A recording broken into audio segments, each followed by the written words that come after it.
ನಮಸ್ಕಾರಗಳು. ವೀಕ್ಷಕರೇ, ಇವತ್ತು ಭಗವದ್ಗೀತೆಯ ಧ್ಯಾನ ಶ್ಲೋಕದ ಮೇಲೆ ಸ್ವಲ್ಪ ಚರ್ಚೆ ಮಾಡುವ. ಭಗವದ್ಗೀತೆಯ ಧ್ಯಾನ ಶ್ಲೋಕದಲ್ಲಿ ಶ್ರೀ ವೇದವ್ಯಾಸ ಋಷಿಗಳು ಅನೇಕ ಶ್ಲೋಕಗಳಲ್ಲಿ ಭಗವದ್ಗೀತೆಯ ಮೇಲೆ, ಕೃಷ್ಣನ ಮೇಲೆ, ಅರ್ಜುನನ ಮೇಲೆ ಸುಮಾರು ವಿಶ್ಲೇಷಣೆಗಳನ್ನು ಕೊಡುತ್ತಾರೆ. ಒಂದೊಂದಾಗಿ ಒಂದೊಂದು ಶ್ಲೋಕದ ಅರ್ಥ ತಿಳಿಯೋಣ. ಸೊ ಮೊದಲನೆಯ ಶ್ಲೋಕ, ಓಂ ಪಾರ್ಥಾಯ ಪ್ರತಿಬೋಧಿತಾಂ ಭಗವತಾ ನಾರಾಯಣೇನ ಸ್ವಯಂ ವ್ಯಾಸೇನ ಗ್ರಥಿತಾಂ ಪುರಾಣ ಮುನಿನಾ ಮಧ್ಯೆ ಮಹಾಭಾರತಂ ಅದ್ವೈತಾಮೃತ ವರ್ಷಿಣೀಂ ಭಗವತೀಂ ಅಷ್ಟಾದಶಾಧ್ಯಾಯಿನೀಂ ಅಂಬತ್ವಾಮನುಸಂದಧಾಮಿ ಭಗವದ್ಗೀತೆ ಭಗವದ್ಗೀತೆ.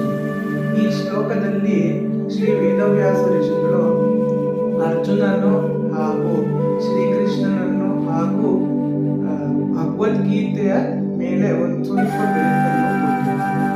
ಮೊದಲನೇ ಲೈನಲ್ಲಿ ಬರೋದು ಓಂ ಪಾರ್ಥಾಯ ಪ್ರತಿಬೋಧಿತಾಂ ಭಗವತಾ ನಾರಾಯಣೇನ ಸ್ವಯಂ.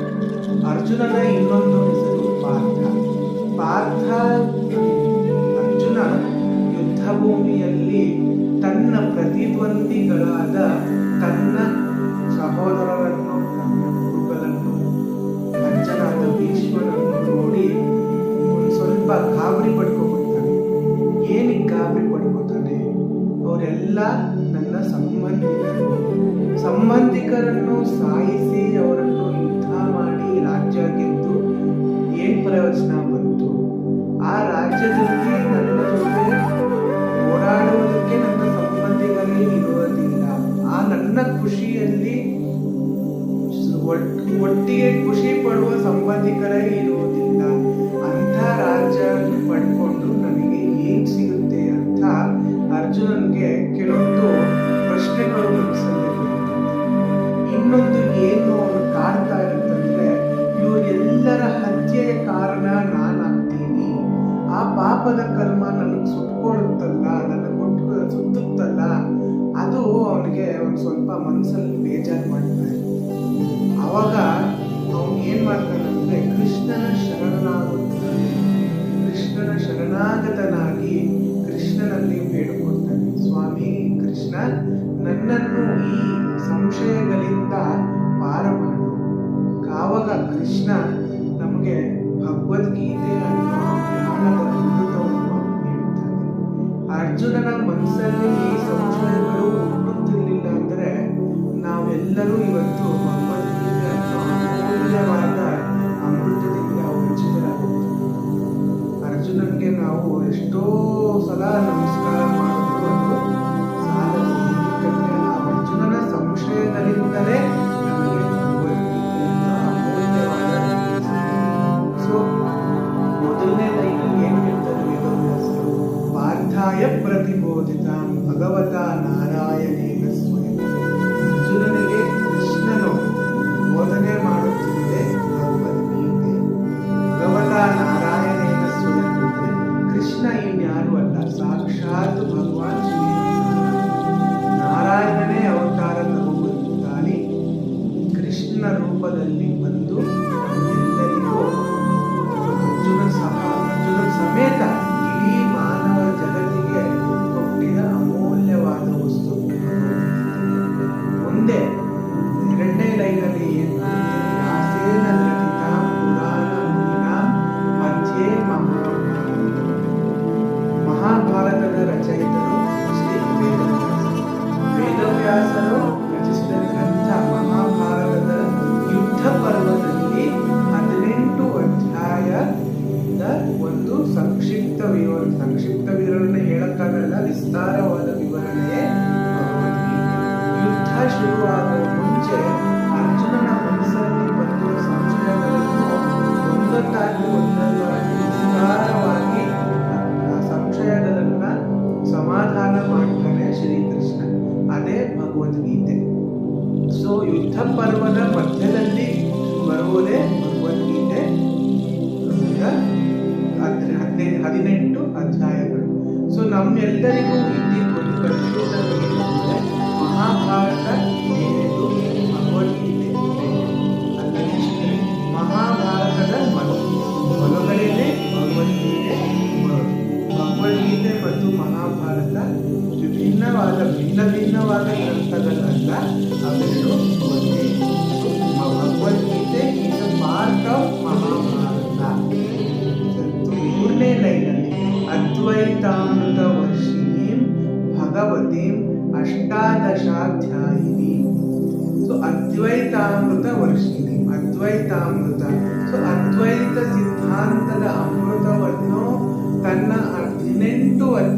ದಿನಗಳಲ್ಲಿ ನಮ್ಮೆಲ್ಲರಿಗೂ ನೀನು ಸೇವನೆ ಮಾಡುತ್ತಿರುವುದು ಇದೇ ಭಗವದ್ಗೀತೆ ತಾಯಿ, ಇದನ್ನು ನಾವು ನಮಸ್ಕರಿಸುತ್ತೇವೆ.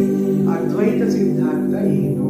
ಅದ್ವೈತ ಸಿದ್ಧಾಂತ ಏನು ಅಂದರೆ ಪರಮಾತ್ಮ ಮತ್ತು ಜೀವ ಒಂದೇ, ಅವೆರಡರಲ್ಲೂ ಡಿಫರೆನ್ಸ್ ಇಲ್ಲ. ಪರಮಾತ್ಮನಿಂದಲೇ ಜೀವ ಬಂದಿರೋದು. ಈ ಸಿದ್ಧಾಂತದ ಪ್ರಚಾರ ಪ್ರಸಾರ ಯಾರು ಮಾಡಿತ್ತು? ಈ ಎಲ್ಲಿಂದ ನಮ್ಮ ಭಾರತಕ್ಕೆ ಇದು ಎಲ್ಲಿಂದ ಸಿಕ್ತು? ಭಗವದ್ಗೀತೆಯಲ್ಲಿ ಉಂಟು ಸರಿ, ಅದನ್ನ ಇಡೀ ಭಾರತದಲ್ಲಿ ಇಡೀ ವಿಶ್ವದಲ್ಲಿ ಒಟ್ಟಾಗಲು ಮಾಡಿದ್ದು ಶ್ರೀ ಆದಿಶಂಕರಾಚಾರ್ಯರು ಭಗವತ್ಪಾದರು. ಆದಿಶಂಕರರ ಕೃಪೆಯಿಂದಲೇ ಅದ್ವೈತ ಸಿದ್ಧಾಂತ ಇವತ್ತು ಇಷ್ಟು ಒಟ್ಟಿಗೆ ಬೆಳೆದು ನಿಂತಿದೆ. ಸೊ 3 ಸಿದ್ಧಾಂತಗಳು ಬರ್ತವೆ: ಅದ್ವೈತ ಸಿದ್ಧಾಂತ, ದ್ವೈತ ಸಿದ್ಧಾಂತ ಹಾಗೂ ವಿಶಿಷ್ಟಾದ್ವೈತ ಸಿದ್ಧಾಂತ. ಈ 3 ಸಿದ್ಧಾಂತದ ಆಚಾರ್ಯ ಶರಣರು ಇದ್ದಾರೆ. ಸೊ ನಾನು ಹೇಳ್ದಂಗೆ ಅದ್ವೈತ ಸಿದ್ಧಾಂತದ ಆಚಾರ್ಯರು ಶ್ರೀ ಆದಿಶಂಕರಾಚಾರ್ಯರು, ದ್ವೈತ ಸಿದ್ಧಾಂತದ ಆಚಾರ್ಯರು ಶ್ರೀ ಮಧ್ವಾಚಾರ್ಯರು, ಹಾಗೆ ವಿಶಿಷ್ಟಾದ್ವೈತದ ಆಚಾರ್ಯರು ಶ್ರೀ ರಾಮಾನುಜಾಚಾರ್ಯರು.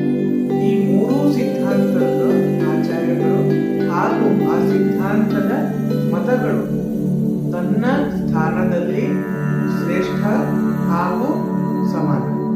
ನಮಗೆ ಯಾವುದೇ ಅಧಿಕಾರ ಇಲ್ಲ ಆ 3 ಸಿದ್ಧಾಂತದ ಬಗ್ಗೆ ನಿಂದನೆ ಮಾಡಬಾರದು. ನಮಗೆ ಅದರ ಅಧಿಕಾರ ಇಲ್ಲ. 3 ಆಚಾರ್ಯರು ಹಾಗೂ 3 ಸಿದ್ಧಾಂತಗಳು ತನ್ನದೇ ವೈಶಿಷ್ಟ್ಯತೆಯನ್ನು ಹೊಂದಿದ್ದೇವೆ ಹಾಗೂ ತನ್ನದೇ ಸ್ಥಾನದಲ್ಲಿ ಸಮಾನರಾಗಿದ್ದಾರೆ. ನಮಗೆ ಯಾವುದೇ ಅಧಿಕಾರವಿಲ್ಲ ಯಾವುದೇ ಸಿದ್ಧಾಂತದ ಬಗ್ಗೆ ನಿಂದನೆ ಮಾಡೋದಿಲ್ಲ. ಇದನ್ನ ನಾವು ಅರ್ಥ ಮಾಡ್ತೀವಿ. ಸೊ ಮುಖ್ಯ ವಿಷಯಕ್ಕೆ ಬರೋದೇನಂದ್ರೆ ಅದ್ವೈತಾಮೃತ ವರ್ಷಿಣಿ ಭಗವತಿ ಅಷ್ಟಾದಶಾಧ್ಯಾಯಿನಿ, 18 ಅಧ್ಯಾಯಗಳಲ್ಲಿ ನೀನು ಅದ್ವೈತ ಸಿದ್ಧಾಂತದ ವಿಶ್ಲೇಷಣೆಯನ್ನು ನಮಗೆ ನೀಡಿದ್ದೀಯಾ. ಅಂಬತ್ವಾಮನು ಸಂದಧಾಮಿ ಭಗವದ್ಗೀತೆ ಭವದ್ವೇಷಿಣಿ. ಸೊ ಕೊನೆಯ ಲೈನಲ್ಲಿ ಏನಂತಾರೆ, ನಿನ್ನ ಅಮೃತದ ಸೇವನೆಯನ್ನು ಮಾಡಿ, ನಿನ್ನ ಈ 18 ಅಧ್ಯಾಯದ ಪಾಠವನ್ನು ಮಾಡಿ, ಈ ಮಾನವ ಜೀವನದಲ್ಲಿ ಎಂತಹ ಕಷ್ಟ ಬಂದರೂ ಅದಕ್ಕೆ ನೀನು ಸಮಾಧಾನವನ್ನು ನೀಡುತ್ತೀಯಾ, ಅದಕ್ಕೆ ನಿನ್ನನ್ನು ನಾವು ನಮಸ್ಕರಿಸುತ್ತೇವೆ ಭಗವದ್ಗೀತೆ ಅಂತ ಮೊದಲನೇ ಶ್ಲೋಕದಲ್ಲಿ. ಸೊ ಇದರಲ್ಲಿ ಸುಮಾರು ಶ್ಲೋಕಗಳು ಬರ್ತವೆ, ಧ್ಯಾನ ಶ್ಲೋಕದಲ್ಲಿ. ಸೊ ಎಲ್ಲಾ ಶ್ಲೋಕದ ವಿಶ್ಲೇಷಣೆ ಮಾಡ್ತಾ ಕೂತ್ಕೊಂಡ್ರೆ ಒಂದು 4-5 ದಿವಸ.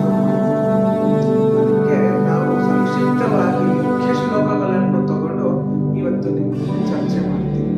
ಸೊ 2ನೇ ಶ್ಲೋಕ, ಈ ಮುಖ್ಯ ಶ್ಲೋಕಗಳಲ್ಲಿ 2ನೇ ಶ್ಲೋಕ ಯಾವುದಂದರೆ ವಸುದೇವ ಸುತಂ ದೇವಂ ಕಂಸಚಾನೂರ ಮರ್ಧನಂ ದೇವಕೀ ಪರಮಾನಂದಂ ಕೃಷ್ಣಂ ವಂದೇ ಜಗದ್ಗುರು. ನಮ್ಗೆಲ್ಲರಿಗೂ ಗೊತ್ತು ಕೃಷ್ಣನ ಜನ್ಮ ಹೇಗಾಯಿತು, ಅವನು ಹೇಗೆ ಗೋಕುಲದಿಂದ ವೃಂದಾವನಕ್ಕೆ ಬಂದ, ಅವನ ತಂದೆ ತಾಯಿ ಯಾರು ಎಲ್ಲ ಗೊತ್ತು. ಸೊ ಕೃಷ್ಣನಿಗೆ 2 ತಂದೆಗಳು 2 ತಾಯಿಗಳು. ಸೊ ಒಂದು ದಂಪತಿ ವಸುದೇವ ದೇವಕಿ, ನಿಜವಾದ ತಂದೆ ತಾಯಿ. ಅವರ ಮನೆಯಲ್ಲಿ ಕೃಷ್ಣ ಹುಟ್ಟಿದ್ದು, ಮುಂದೆ ಕಾರಣಾಂತರಗಳಿಂದ ವೃಂದಾವನಕ್ಕೆ ಹೋಗ್ತಾನೆ. ವೃಂದಾವನದಲ್ಲಿ ಯಶೋದೆ ಹಾಗೂ ನಂದರಾಜನ ಮನೆಯಲ್ಲಿ ಬೆಳೆಯುತ್ತಾನೆ. ಸೊ ವಸುದೇವ ಸುತಂ ದೇವ, ವಸುದೇವ ಸುತನಾದ ಕೃಷ್ಣ, ಕಂಸಚಾನೂರ ಮರ್ಧನಂ. ಸೊ ಕಂಸ ನಮ್ಗೆಲ್ಲರಿಗೂ ಗೊತ್ತಿರೋ ಹಾಗೆ ಕೃಷ್ಣನ ಸೋದರ ಮಾವ. ಕೃಷ್ಣನ ಸೋದರ ಮಾವ ಕಂಸ ಏನ್ ಮಾಡುತ್ತಾನೆ, ಕಾಲ ಕಾಲಕ್ಕೂ ಅಸುರರನ್ನು ರಾಕ್ಷಸರನ್ನು ವೃಂದಾವನಕ್ಕೆ ಕರೆಸಿ ಅಲ್ಲಿ ಕೃಷ್ಣನ ಸಾಯಿಸಲು ಪ್ರಯತ್ನ ಮಾಡುತ್ತಾನೆ. ಅನೇಕ ರಾಕ್ಷಸರು ಹೋದ್ರು, ವಾಪಸ್ ಬಂದರು. ಹೀಗೆ ಲೀಲೆ ಮುಂದುವರಿತಾ ಹೋಯಿತು. ಕೃಷ್ಣ ಒಂದು ಟೀನೇಜರ್ ವಯಸ್ಸಿಗೆ ಬರ್ತಾನೆ. ಆವಾಗ ಕೃಷ್ಣನ ಸಂಕಲ್ಪದಿಂದಲೇ ಅಕ್ರೂರ ಅಕ್ರೂರ್ಜಿ ಅಂತ ಮಂತ್ರಿ. ಯಾರು ಅವರು? ಕಂಸನ ಮಂತ್ರಿಗಳಲ್ಲಿ ಅವರನ್ನ ಕಲಿಸ್ತಾನೆ ಕಂಸ ವೃಂದಾವನದಲ್ಲಿ ಹೋಗಿ ಕೃಷ್ಣ ಬಲರಾಮನ್ನು ಕರೆದು ಬಾ. ಕೃಷ್ಣ ಸಂಕಲ್ಪದಿಂದಲೇ ಇಷ್ಟು ವರ್ಷ ಇವೆಲ್ಲ ಲೀಲೆ ನಡೆದಿತ್ತು. ಈಗ ಕಂಸನ ಅತ್ಯಾಚಾರಕ್ಕೆ ಒಂದು ಕೊನೆ ಬರಬೇಕಲ್ಲ, ಅವನ ಮೃತ್ಯುದ ಸಮಯ ಹತ್ತಿರ ಬಂತು ಅಂತ ಕೃಷ್ಣ ಈ ಲೀಲೆಯನ್ನು ಮಾಡಿ ವೃಂದಾವನವನ್ನು ತ್ಯಜಿಸಿ ಮಥುರಾಗ್ ಬಂದು ಕಂಸನನ್ನು ಕೊಲ್ಲುತ್ತಾನೆ. ಕಂಸ ಚಾನೂರ ಮರ್ದನ. ಚಾನೂರ ಎಂಬ ಒಬ್ಬ ಮಲ್ಲಯುದ್ಧ ಮಾಡೋ ಒಬ್ಬ ವ್ಯಕ್ತಿ. ಮಲ್ಲಯುದ್ಧ ಅಂದ್ರೆ ಕುಸ್ತಿ ಆಡುವ ಒಬ್ಬ ವ್ಯಕ್ತಿ. ಸೊ ಕಂಸನಿಗೆ ಒಂದು ಚಟ ಏನು ಅಂದ್ರೆ ಕುಸ್ತಿ ಆಡೋ ಒಂದು ಚಟ. ಸೊ ಕೃಷ್ಣ ಬಲರಾಮನನ್ನು ಕುಸ್ತಿಯಲ್ಲಿ ಸಾಯಿಸಿ ಬಿಡುವ ಅಂತ ಅವನು ಒಂದು ಯೋಚನೆ ಮಾಡಿರ್ತಾನೆ. ಆ ಕುಸ್ತಿ ಆಡಲು ಚಾನೂರ ಒಬ್ಬ ಮಲ್ಲನನ್ನು ಕರೀತಾನೆ. ಆ ಚಾನೂರನನ್ನು ಮತ್ತೆ ಕಂಸನನ್ನು ಸಾಯಿಸಿದ್ದಕ್ಕೆ ಈ ಶ್ಲೋಕದಲ್ಲಿ ಅದನ್ನ ವೇದವ್ಯಾಸರು ನಮಗೆ ಸ್ಮರಿಸುತ್ತಿದ್ದಾರೆ. ವಸುದೇವ ಸುತಂ ದೇವಂ ಕಂಸ ಚಾನೂರ ಮರ್ದನಂ ದೇವಕೀ ಪರಮಾನಂದಂ ಕೃಷ್ಣಂ ಒಂದೇ ಜಗದ್ಗುರು. ದೇವಕಿ ತಾಯಿ ಮದ್ವೆ ಆದಾಗ್ಲಿಂದನೂ ತುಂಬಾ ಕಷ್ಟಗಳನ್ನು ಪಟ್ಟು, ಮದ್ವೆ ಆಗಿ ಇನ್ನೇನ್ ಗಂಡನ ಮನೆಗೆ ಹೊರಡಬೇಕು, ಆಕಾಶವಾಣಿ ಆಗುತ್ತದೆ, ಕಂಸ ನಿನ್ನ ತಂಗಿಯ ಗರ್ಭದಲ್ಲಿ ನಿನ್ನ ಸಾವು ಹುಟ್ಟುತ್ತೆ ಅಂತ ಆಕಾಶವಾಣಿಯಾಗಿ ಅವತ್ತಿಂದಲೂ ತಾಯಿ ದೇವಕಿ ಕಷ್ಟಪಟ್ಟಿದ್ದೆ. ಆ ಕಥೆ ಎಲ್ರಿಗೂ ಗೊತ್ತು. ಕಂಸ ಸಾಯೋ ತನಕ ದೇವಕಿ ಕಷ್ಟಪಟ್ಟಿದ್ದೆ. ಆ ಕಂಸ ಸತ್ತ ಮೇಲೆ ತನ್ನ ಮಗುವನ್ನು ನೋಡಿ ಪರಮಾನಂದದ ಪ್ರಾಪ್ತಿಯಾಗುತ್ತದೆ ದೇವಕಿ ತಾಯಿಗೆ. ಅದನ್ನೇ ಶ್ರೀ ವೇದವ್ಯಾಸರು ಈ ಶ್ಲೋಕದ 2ನೇ ಲೈನದ ಮೊದಲನೇ ಭಾಗದಲ್ಲಿ ಹೇಳ್ತಾರೆ. 2ನೇ ಲೈನಿನ ಕೊನೆಯ ಭಾಗ ಕೃಷ್ಣಂ ಒಂದೇ ಜಗದ್ಗುರು. ಈ ಜಗತ್ತಿನಲ್ಲಿ ಇರೋ ಎಲ್ಲ ಕಲೆಗಳು, ಎಲ್ಲ ವಿದ್ಯೆಗಳು, ಎಲ್ಲ ತರದ ಟೆಕ್ನಾಲಜಿ ಇರ್ಬೋದು, ವಿಜ್ಞಾನ ಇರ್ಬೋದು, ಎಲ್ಲ ತರದ ಶಾಸ್ತ್ರಗಳು ಇರ್ಬೋದು, ಎಲ್ಲ ಕೃಷ್ಣನಿಂದಲೇ ಬಂತು. ಕೃಷ್ಣ ಸಕಲ ಕಲಾವಲ್ಲವ, ಸಕಲ ವಿದ್ಯಾವಲ್ಲವ. ನೀವು ಈ ಜಗತ್ತಿನಲ್ಲಿ ಇಂಥದ್ದು ಅವನ ಕೃಪೆಯಿಂದ ಆಗಿಲ್ಲ ಅಂತ ಹೇಳೋಂಗಿಲ್ಲ. ಎಲ್ಲ ಅವನ ಕೃಪೆಯಿಂದಾನೇ ನಮಗೆ ಸಿಗ್ತಿರೋದು.